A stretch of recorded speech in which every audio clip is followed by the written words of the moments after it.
Nous sommes le seul pays au monde où 95% des Camerounais sont formés dans le privé. Que ce soit au niveau supérieur, qu'au niveau secondaire, qu'au niveau primaire. Je vais vous Les chiffres un peu forts, monsieur. Je vais vous expliquer. Non, ne me coupez pas. Je suis enseignant de carrière. Avant, quand on disait qu'on a créé un lycée, on envoyait les professeurs. Bien évidemment. Nous sommes comme ça dans mon village. Il y a un lycée technique ici. Je crois qu'il y a 35 ou 40 professeurs. Il y a 5 fonctionnaires. Le reste, c'est les parents qui payent. Vous appelez ça quoi? Le lycée d'État? C'est un lycée privé? Il ne faut pas confondre les noms qu'on écrit sur les établissements avec le fonctionnement de ces établissements. L'État, c'est des parties de l'enseignement. Mais dans le mouvement OTS, ce n'est pas ça qui m'embête. Quand on dit qu'on va aller voler l'argent, monsieur de Yaoundé, ne prenez pas les Camerounais pour des canards. Vous avez de l'argent, vous venez de recruter 1000 policiers de votre village. Vous êtes en train de recruter 2000 commandos de votre village. Donc vous avez l'argent, parce que l'argent du militaire ne dort pas. Vous avez entendu que leur salaire a duré un jour? Jamais. Donc vous avez de l'argent pour recruter les militaires et vous n'avez pas d'argent pour payer ceux qui doivent garantir l'avenir de notre pays, ceux qui doivent enseigner notre jeunesse. Vous n'avez pas d'argent pour payer les médecins. Je voudrais vous surprendre en vous disant que 3 promotions de juges sont sorties de l'ENA. Ils n'ont jamais pris service. Parce que le Conseil supérieur de la magistrature n'a pas eu lieu. Comment peut-on dans un pays, les seules personnes pour qui on ne trouve pas d'argent, ce sont ceux qui sont chargés de l'éducation des enfants. C'est parce que ces gens-là sont minoritaires. Maintenant, je reviens à vous. Dans les lycées, là, il n'y a aucun lycée au Cameroun, peut-être à Yaoundé, où les titulaires sont plus nombreux que les vacataires. C'est pour ça que l'État n'a pas réussi à éteindre cette histoire de les parents là. Les APE. Les APE. Association des parents d'élèves. Oui. Donc l'État aujourd'hui est un État voyou. Il dit, Paul Biya vient de créer un lycée à Kourou Korokoko. Tous les gens de Kourou Kokoko applaudissent pour applaudir. Où sont les bâtiments? Élites, débrouillez-vous. Donc les élites construisent un bâtiment. Où sont les enseignants? On recrute. Parents d'élèves, recrutés. Et vous appelez ça lycée? C'est un collège privé des ressortissants de Kourou Kokoko. Donc vraiment, ne nous prenez pas pour des idiots. Tout ce que l'État fait, c'est préparer les militaires pour voler le vote et menacer ceux qui auront régulièrement gagné le vote. C'est tout. L'État sait que personne, aucun Camerounais ne croit plus à l'État du Cameroun. Même pas eux-mêmes. C'est-à-dire que quand eux-mêmes ils se couchent, ils savent qu'ils sont des faussaires. Donc aucun aujourd'hui ne peut nous dire qu'on est content de la manière dont le Cameroun est gouverné. Donc OTS, ce qui me choque, c'est l'indifférence des autres. Ceux qui sont au privé gagnent 5 000 francs par mois. Dans les, ils gagnent, les enseignants du privé ne gagnent pas grand-chose. Au lieu de profiter de cette occasion pour demander au moins qu'ils soient payés à la grille. Parce qu'ils ont le même diplôme que ceux qui se revendiquent là. Ils font le même travail. Ils font le même travail. Non, eux, ils vont au travail, ça ne les regarde pas. Oh, Hitler avait dit que si la maison, c'est Hitler quelqu'un, si la maison de ton voisin brûle, tu te couches chez toi pour dire, ça ne le regarde pas. Tu n'es pas loin que l'incendie se propage jusqu'à chez toi. Donc nous sommes dans un pays où l'ingratitude vis-à-vis des enseignants, et j'en ai souffert à mes débuts, ça vient de toutes parts. Le parent néglige l'enseignant. L'élève néglige l'enseignant. Les enseignants se négligent entre eux. Quand on vous dit que dans un lycée, il y a un groupe de grévistes. Ça veut dire que les autres ne grèvent pas.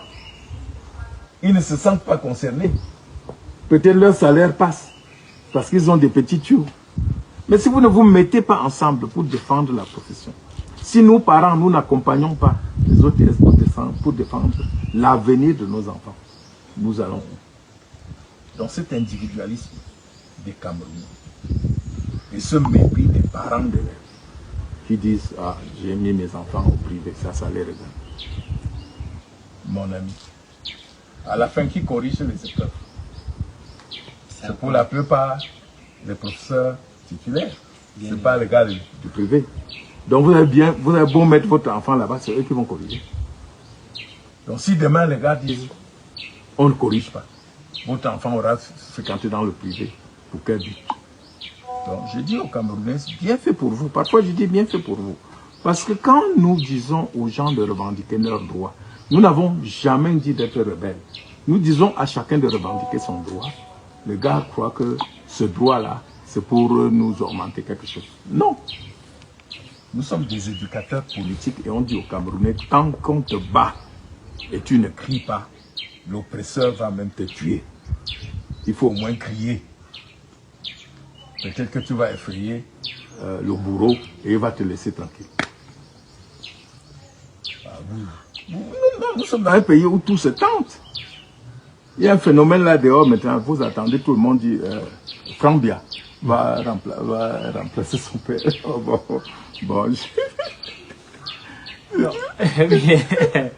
C'est pour te dire comment le Cameroun fonctionne. Chacun peut imaginer. Quand on a dit cette histoire que Atangadji a donné un mois, tout le monde a dit les Benskinés là, ils vont voir. Mais je viens de voir là, je n'ai vu aucun changement. Et, monsieur Albin Zonga, avant de sortir, qu'est-ce qu'on peut véritablement faire pour sortir de cette grève illimitée en cours? Comment résoudre le problème? Il faut que la grève porte préjudice à la marche de l'éducation. Or, ça ne porte pas préjudice. Vous avez à côté les gens qui disent qu'ils sont bien, qui enseignent. Vous avez les privés qui sont là. On a l'impression que les enfants vont à l'école. Tant que les parents ne s'y mettent pas et retiennent leurs enfants à la maison, tant que les autres qui sont payés avec la monnaie du singe ne se révoltent pas, l'État va continuer à dire, bon, il représente quoi? L'État ne recule que devant la masse revendicatrice. Si vous êtes 2, vous ne valez rien. Si vous êtes 100, 200, l'État commence à dire, attention, qui n'atteigne pas 500. Et prend des dispositions. Soit brutalement, comme ils le font avec leur Mami Ouattara, soit ils négocient. Mais on ne négocie pas avec quelqu'un qui est faible. Effectivement. On lui impose ce point de vue. Donc, nous tous, nous avons affaibli les enseignants. Et je crois que demain, nous le regretterons. Parce que chacun de nous a été enseigné, comme dit le chanteur. Donc, messieurs les enseignants, au moins pour tous ceux qui sont encore en train de se battre, battez-vous. Merci, monsieur Albin Zonga. Nous avons fait le tour d'horloge, mais nous ne pouvons pas sortir de cet entretien sans parler d'une autre actualité. Déjà que tous les sujets abordés font partie de l'actualité. On annonce une candidature pour les prochaines joutes électorales, précisément les présidentielles. Est-ce qu'il y a une candidature qui fait peur au MRC? Vous êtes un homme politique. Vous avez beaucoup plus parlé comme un citoyen camerounais, mais vous êtes également un homme politique. Est-ce qu'il y a une candidature qui fait peur au MRC? Oui. Quand on a été mordu par le serpent, on crée même le nid de la candidature de Paul Biya. Parce qu'il va voler comme il vole toujours pour gagner. Mais en dehors de lui, quand on n'a pas de concurrent, aucun. Ils savent. Mais on annonce la candidature du fils, la candidature de Franck Emmanuel Biya. Bon, s'il suffit de se présenter comme fils pour être candidat, tant mieux. Mais je voudrais vous dire ceci, nous prions au MRC que ça soit vrai. Parce que ça sera la seule chance, le seul cadeau que Biya aura fait aux Camerounais pour que la démocratie arrive. Personne n'en veut, même pas dans sa propre famille. Donc, si on dit qu'il est candidat, je ne crois pas, on compte voler comme on a volé pour son père. Mais ceux qui ont volé pour son père ne sont pas prêts à voler pour lui. Si on dit qu'il est candidat, ça veut dire qu'indirectement, le président Biya a décidé de donner le pouvoir à Kantor sans qu'il souffre. C'est le moindre des candidats que nous c'est le meilleur candidat que nous aimerions rencontrer, à condition qu'il réussisse à être candidat. Parce qu'il faudra un jour qu'on s'interroge surtout. Hein. C'est un enfant qui porte des problèmes. Hein. Il faudra un jour qu'on analyse son acte de naissance, qu'on analyse tout pour voir si tout est correct. Hein. Bon, ce n'est pas le moment. Le moment venu, en juriste, nous porterons le débat là où on doit porter le débat. Mais, de grâce, ayez pitié des Camerounais. Monsieur Albert, tout citoyen. Quand dans ce pays. Non, vous ne l'avez pas présenté comme citoyen. C'est vous qui dites le fils. Si vous l'avez présenté comme citoyen, tout citoyen est libre. Oui, il est le fils, mais non, il est, non, également... enlevez le fils. Dès que vous mettez le fils, ça veut dire que pour vous, c'est le fait d'être fils qui fait de lui le candidat. Il est camerounais. Bon, s'il se présente comme Camerounais, on va analyser sa candidature, on va le regarder, on va le décortiquer, on va lui sortir ses défauts et ses avantages, tout ça. Non. Honnêtement, cessons de faire croire que dans la tradition de l'Ouest où nous sommes là, quand un enfant succède à son père, on supplie les ancêtres pour qu'ils fassent que l'enfant soit comme son père. Vous voulez quelqu'un qui va ressembler à Paul Biya demain? Non, là, vraiment, vous vous moquez de Cameroun. Quel est le Camerounais qui souhaiterait avoir encore un président comme Paul Biya? Même pas dans sa propre famille. Je crois que si ce jeune homme, j'aime bien, hein, il a eu la chance de naître là où on vit sans travailler. Moi aussi, si j'étais à sa place, peut-être je ferais pire. Mais, vous voyez les gens dire à ce jeune homme que pour ton premier emploi, tu vas être président de la République. Mais vraiment, vous vous moquez de qui là? Et vous ne savez pas qu'autour de Biya, beaucoup attendaient l'héritage. Maintenant, ce garçon est comme un palliatif. C'est-à-dire, les camps le mettent là, le temps de chasser le père et de le bouffer. Mais il va donner des instructions à qui demain en tant que président? À Ngongo?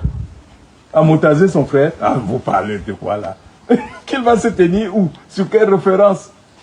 Et puis, vous savez toujours comment les pouvoirs ramassés finissent. Celui qui ramasse le pouvoir veut s'affirmer et devient dictateur. Vous avez vu Paul Biya contre Ahidjo. Ahidjo lui a fait cadeau de pouvoir, mais vous avez vu ce qu'il a fait de Ahidjo. Et vous avez vu celui de la Guinée tuer son oncle. Il n'a même pas seulement écarté, il l'a tué. Donc le pouvoir que vous voyez est dangereux. On ne s'amuse pas avec ça. Et nous, on aimerait voir, parce que ça sera la seule occasion où tous les Camerounais du nord au sud se ligueront pour dire ça, c'est quoi? Que vous vous prenez pour quoi? Bon, comme ils pensent que les Camerounais acceptent tout. Mais Dakoulé me disait, Junga, quand tu vas manger avec Dakoulé Daïsala. Ouais, Feu Dakoulé. Quand tu vas manger avec Biya, comme c'est ton ami là, dis-lui qu'au nord, il n'y a pas que les moutons. Il y a quelques boucs. Et j'en fais partie. Non, je voudrais vous dire qu'au Cameroun, il n'y a pas que les bénis, oui, oui. Il y a quelques boucs qui sont cachés et qui ont des cornes dures là. Le moment où vous les provoquerez terriblement, vous verrez que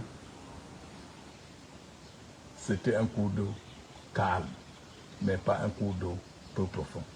Merci, M. Abenzon. Vraiment, pour sortir, la toute dernière, la CATB a organisé un débat univoque il y a quelques jours pour expliquer aux Camerounais que votre champion, M. Maurice Kamto, ne peut pas être candidat en 2025. Nous avons parlé de la candidature du fils, la candidature du père, comme si c'était une évidence que votre champion puisse être candidat, alors que le MRC a boycotté les dernières élections municipales et législatives de 2020. Qu'est-ce qui va se passer en 2025 ou avant si le président en fonction, le président de fait, M. Biya, décide de proroger le mandat des élus locaux, étant donné que la Constitution lui donne le droit de le faire? Qu'est-ce que vous voulez que ça fasse? Qui vous a déjà dit que Kamto sera candidat?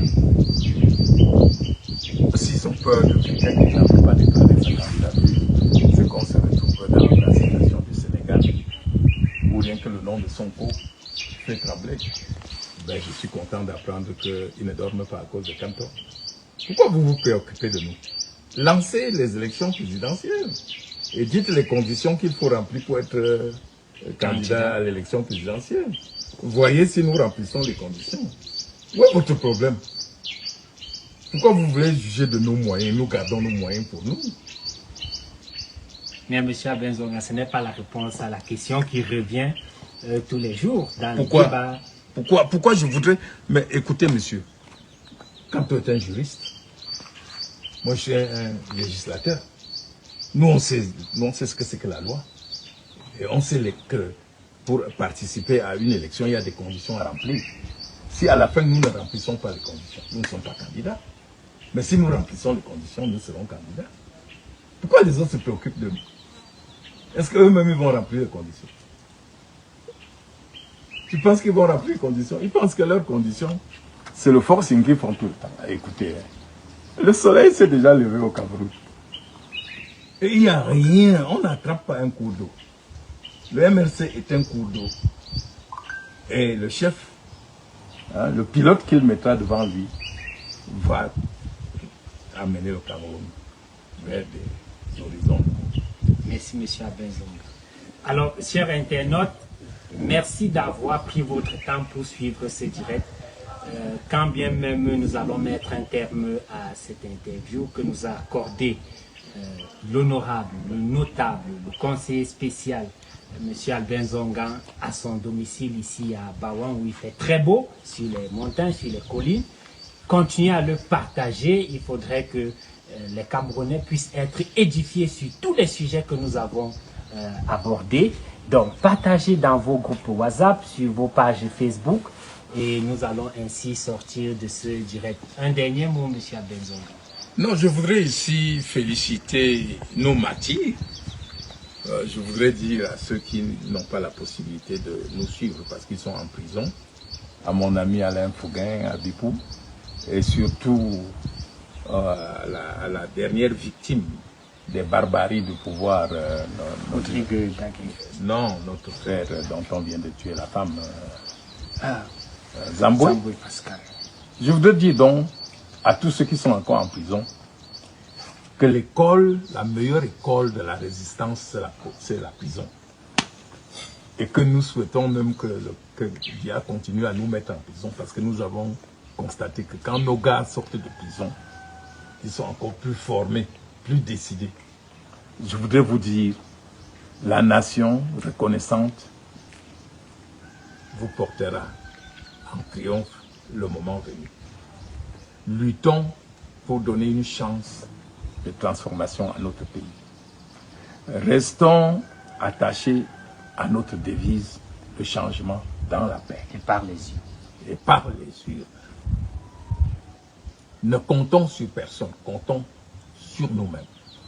À ceux qui sont au pouvoir, je dis il est temps pour vous de commencer à réfléchir comment vous allez rendre compte au peuple. Comment vous allez répondre de votre bilan. Laissez les autres partis tranquilles. À tous les Camerounais qui pensent vraiment qu'ils peuvent contribuer pour un changement en mieux-être de notre pays, mettons-nous ensemble pour faire quelque chose. Demain, le Cameroun évoluera positivement si nous regardons de la bonne direction, pas de la mauvaise direction des pilleurs comme en ce moment-ci. Le MRC aujourd'hui est le parti sur lequel le peuple camerounais a jeté son dévolu. Hier, c'était un autre, demain, ça sera un autre. Mais vivons bien notre temps et montrons que nous avons mérité cette confiance. À vous tous, mes AP, bon courage.